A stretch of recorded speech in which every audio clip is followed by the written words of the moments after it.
नमस्कार दोस्तों, मैं अमित मूड आपका अमित मूड मैच में स्वागत करता हूं। और आज हम जो चर्चा करने वाले हैं वो राजस्थान सीईटी भर्ती परीक्षा के बारे में। सीईटी है क्या? राजस्थान जो कर्मचारी चयन आयोग जो बोर्ड है उसने सीईटी के माध्यम से जो भर्तियां हैं वो निकालने का क्या किया, उन्होंने निश्चय किया है। तो सीईटी है क्या, सीईटी का जो एग्जाम पैटर्न है वो क्या चीज है, उसका सिलेबस क्या है, उसकी योग्यता क्या है, इन सारी चीजों पे अपन डिस्कस करेंगे। और हम इन सारी चीजों पे एक साथ और एक ही वीडियो में मैं आपको एक एक चीजें स्टेप बाय स्टेप बताऊंगा। ठीक है भाई, तो चलिए जुड़ जाते हैं फटाफट। जल्दी जल्दी आ जाओ, जल्दी से फटाफट लाइव आ जाओ। ठीक है, उसके बाद अपन मैं एक एक चीजों पे डिस्कस करूंगा। ठीक है भाई। Hello hello Sonia, hello Poonam Chaudhary, hello, कैसे हो भाई? ठीक है, चलो चलो अब मैं शुरुआत करता हूं। राजस्थान जो सीईटी भर्ती परीक्षा जो अभी हाल ही में राजस्थान गवर्नमेंट ने अभी जारी किया है, जो नोटिफिकेशन जारी किया है, उसमें उन्होंने क्या क्या शर्तें रखी हैं, क्या क्या आपका जो एग्जाम पैटर्न है वो रहेगा, इन सारी चीजों पे अपन डिस्कस करेंगे। ठीक है, चलिए। आपको ये पोस्टर देख के पता चल गया होगा कि मैं किस चीज के बारे में बात कर रहा हूं। हालांकि मैंने बता भी दिया है, फिर भी एक बार पोस्टर देख के आप लोग समझ सकते हो।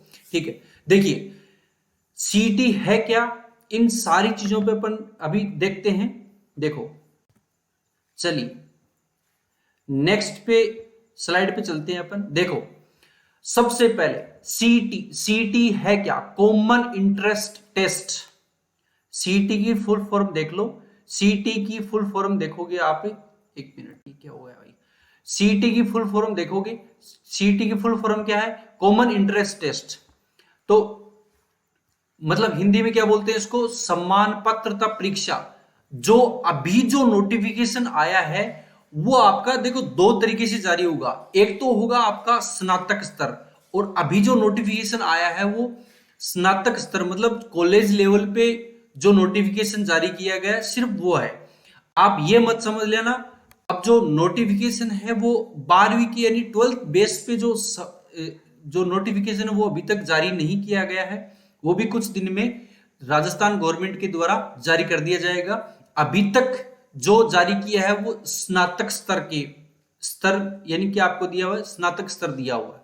अब देखो सीईटी एग्जाम है क्या, ये चीज मैं आपको बताता हूं। उससे पहले देखो, ये आपका जो ऑनलाइन फॉर्म है वो आपकी 22/9/2022 से शुरू हो गए हैं, और आपके ये जो ऑनलाइन फॉर्म है वो कब तक चलेंगे? 21/10/2021 तक चलेंगे आपकी। ठीक है, ये चीज याद रखना। ऑनलाइन फॉर्म शुरू हो चुके हैं। और देखिए इस एग्जाम में आपका नॉर्मलाइजेशन होगा। इसमें दिया हुआ एक पॉइंट दिया हुआ है, नॉर्मलाइजेशन होगा। नॉर्मलाइजेशन क्यों होगा? क्योंकि देखो आपकी जो एग्जाम की जो डेट है, एग्जाम की जो डेट है वो रहेगी 6 से 9 जनवरी तक। 6 से 9 जनवरी 2023 को आपकी एग्जाम कब से कब तक लगेगी? 6 से 9 जनवरी 2023 में आपकी एग्जाम लगेगी। और एक से अधिक शिफ्ट में होने के वजह से इसमें क्या होगा? नॉर्मलाइजेशन होगा। और ये किन किन पदों पे भर्ती हो रही है? ये 8 विभागों पर।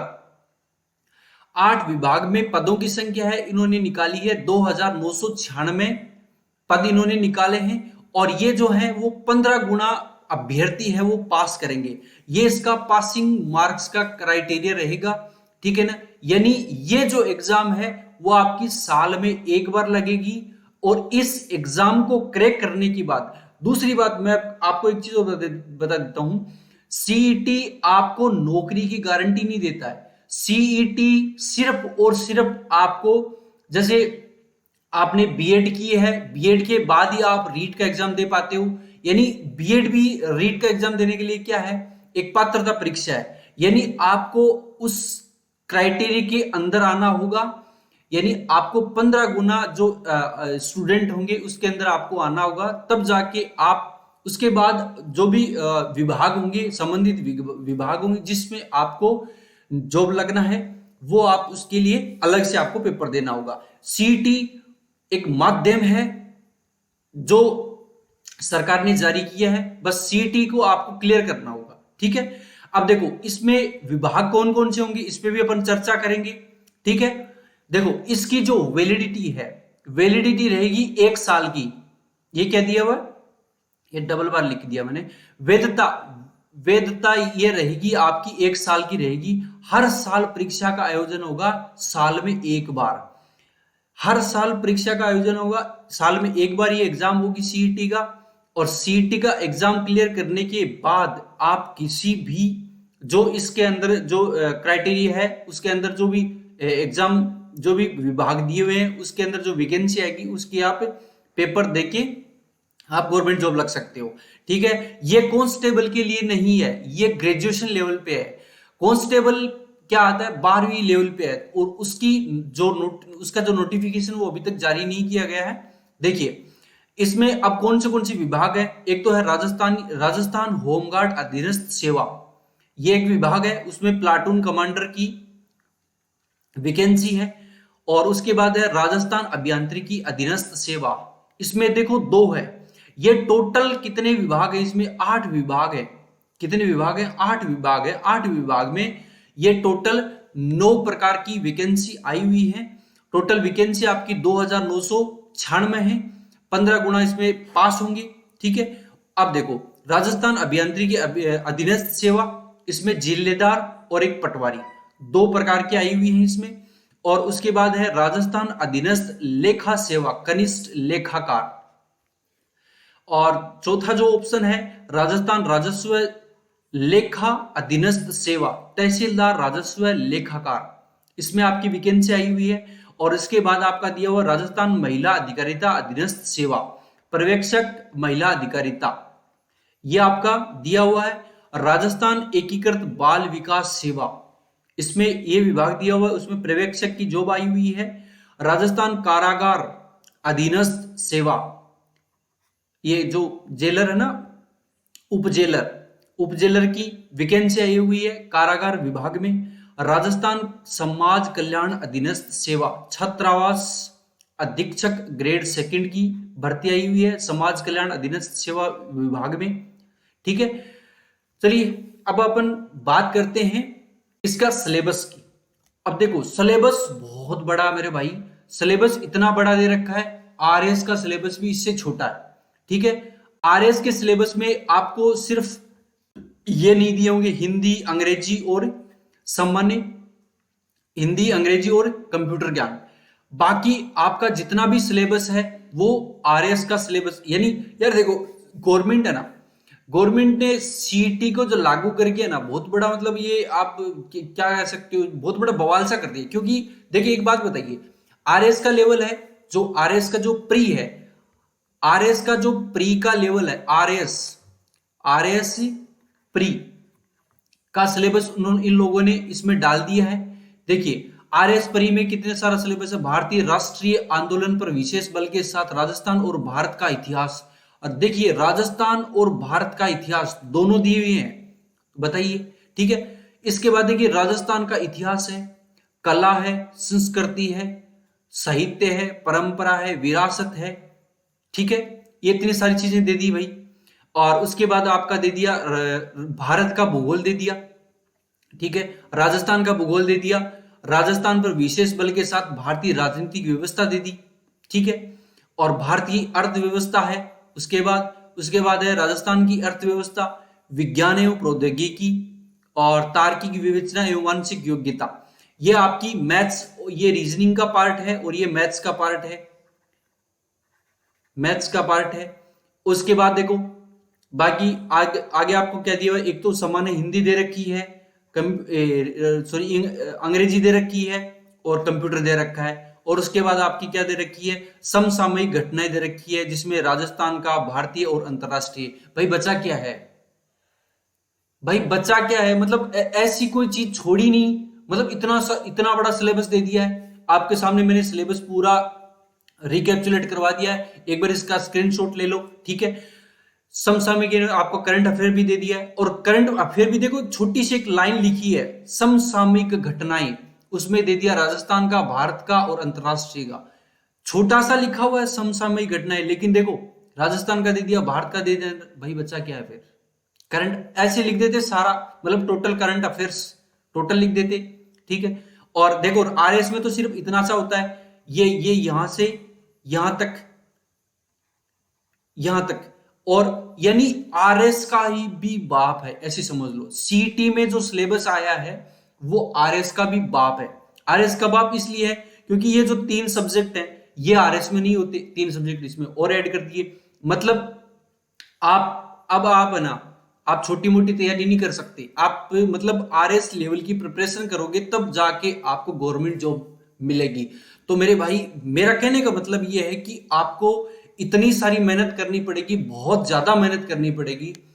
अब आज के इस टाइम में जॉब लगना बहुत मुश्किल है, और मुश्किल वैसे तो देखो कोई मुश्किल नहीं है, बार बार अगर आप पढ़ाई करते हो तो मुश्किल तो कुछ भी नहीं है, मुश्किल तो कुछ होता भी नहीं है, ठीक है। लेकिन सिलेबस बहुत बड़ा है, आपके पास जो टाइमिंग है वो बहुत कम है। 3 साल का, सॉरी 3 महीने का आपके पास टाइम बचा हो, क्योंकि जो एग्जाम है वो जनवरी में निर्धारित है, 6 से 9 जनवरी को 2023 में, ठीक है। अब देखिए, अब इसका ये क्या क्या रहेगा, इसमें टोटल क्वेश्चंस कितने आएंगे? टोटल क्वेश्चंस आएंगे इसमें 150 क्वेश्चन है। प्रत्येक जो प्रश्न होगा वो 2 नंबर का होगा, यानी कुल अंक कितने होंगे? 300 अंक होंगे, और समय होगा आपका 3 घंटे। अब अपन बात करते हैं एज क्राइटेरिया की, कि एज कौन से जो युवा है, युवती है, वो इस फॉर्म के मतलब एलिजिबल हो सकते हैं। और अगर अपन बात करें कि कितनी बार अपन इस सीटी को दे सकते हैं, ये भी अपन डिस्कस करेंगे। देखो एज का तो इसमें दिया हुआ है 20 साल से 40 साल तक, ये तो क्राइटेरिया दिया हुआ है। अब बात आती है एससी, एसटी और आपकी एक ओबीसी, ओबीसी और जनरल। देखो ये जो है ना, ये इसमें तो आपका है ना 5 साल की अतिरिक्त छूट दी जाती है, 5 ईयर की अतिरिक्त छूट है। जनरल के लिए है आपकी 5 साल की। अगर इसमें अगर कोई महिला है, एससी एसटी और ओबीसी, अगर इसमें कोई महिला है उसको 10 साल की, 10 ईयर की आपको अतिरिक्त छूट मिलेगी। यानी कोई महिला है वो 50 साल तक इस सीटी के एग्जाम को दे सकती है। अगर कोई पुरुष कैंडिडेट है वो इसको 45 साल तक दे सकता है। मतलब 20 से 40 साल तक तो इसका है ही है। अगर वो ओबीसी, एससी और एसटी का कैंडिडेट है तो वो 45 साल तक दे सकता है। आगे बात सुनिए। अब साथ ही साथ एक बात और उठ के आ रही है कि जो गहलोत सरकार ने एक बार एक नोटिफिकेशन जारी किया था, उसमें दिया गया था कि कोरोना के कारण, कोरोना के कारण इसमें 2 साल का अतिरिक्त, 2 साल की अतिरिक्त, 2 ईयर की अतिरिक्त छूट मिलेगी। अगर ये चीज लागू होती है तो इसमें 2 साल और आपके इंक्लूड हो जाएंगे। अगर ये चीज लागू नहीं होती है तब ये 2 साल इंक्लूड नहीं होंगे। अगर ये वाली जो शर्त है वो अगर लागू हो गई, कोरोना की जो अतिरिक्त छूट मिलने की जो गवर्नमेंट ने घोषणा की थी, अगर ये चीज इसमें लागू होती है तब ये चीज इसमें भी 2 साल की एक्स्ट्रा जो छूट है उसकी लागू हो पाएगी। अगर ये लागू नहीं होगी तब आपकी नहीं हो पाएगी। आगे बात सुनिए। तो चलिए दोस्तों, मिलते हैं अपन नेक्स्ट सेशन में, और उम्मीद करता हूं कि मैंने जो आज जो इंफॉर्मेशन आप लोगों के साथ शेयर की है और बहुत अच्छे से आप लोगों को हो सकता है समझ में आया होगा, ठीक है। तो चलिए दोस्तों, मिलते हैं अपन नेक्स्ट सेशन में। तब तक के लिए खुश रहिए, मस्त रहिए और स्वस्थ रहिए। जय हिंद, जय भारत।